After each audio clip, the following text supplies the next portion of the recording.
Now we're going to study a poem called On Killing a Tree, written by Geev Patel, CBSE Class 9, English, Chapter 3.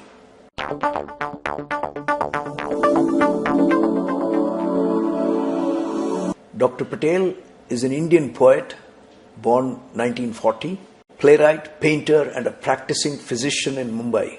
He is a passionate crusader for protection of our greenery and vegetation on earth. Unlike killing human beings, killing a tree, strange as it may seem, is not so simple or quick. Using his medical concepts, Dr. Patel discusses how difficult it is to kill a tree.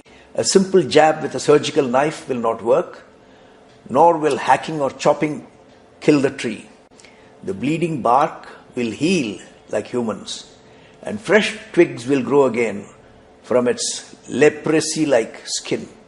To achieve the death of the tree, it will have to be ruthlessly pulled out from the earth completely, exposing all its wet roots, like mercilessly pulling out a tooth from the gums, without an anesthetic or soothing balm. The uprooted tree lying, drying, withering, and hardening in the sun is what can kill the tree. Dr. Patel is a conservationist who has written this poem with grave irony. Stanza 1. It takes much time to kill a tree.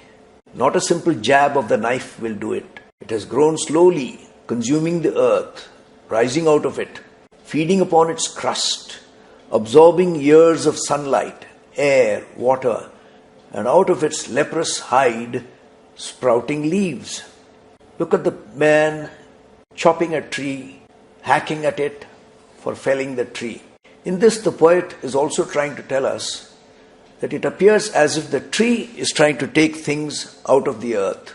It's showing as though the tree is consuming the earth, feeding. Looks as if the tree is a parasite. But you see the roots grow deep and wide, anchoring the tree against being uprooted by gales and storms. The roots go deep as well as wide, as you can see in some of these pictures.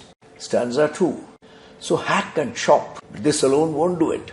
Not so much pain will do it. The bleeding bark will heal, and from close to the ground will rise curled green twigs, miniature boughs, which if unchecked will expand again to former size. As luxuriant as the far-reaching growth is above, so is the growth of its roots underneath. Is this what man wants to kill?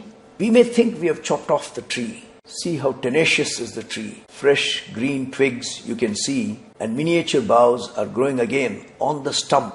If you notice in these pictures, this is the wanton killing of trees. Stanza 3. No, the root is to be pulled out of the anchoring earth.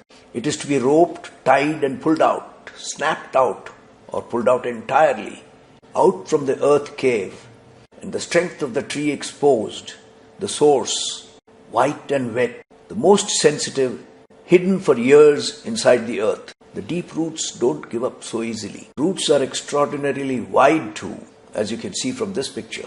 How painful it must be. Trees have life too. Can you imagine this happening to us? Look at the untold misery the tree is undergoing. Don't you agree?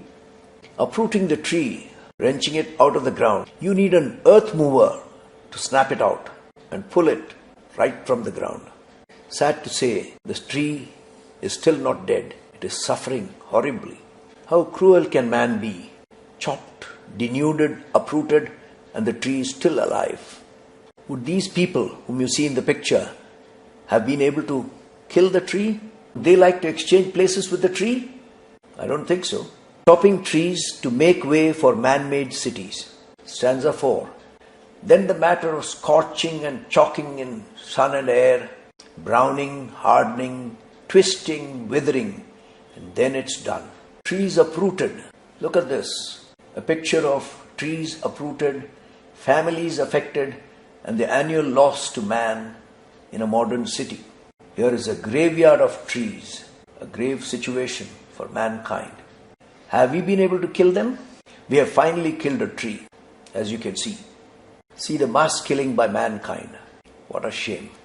Next poem that we're going to do now is called A Snake Trying.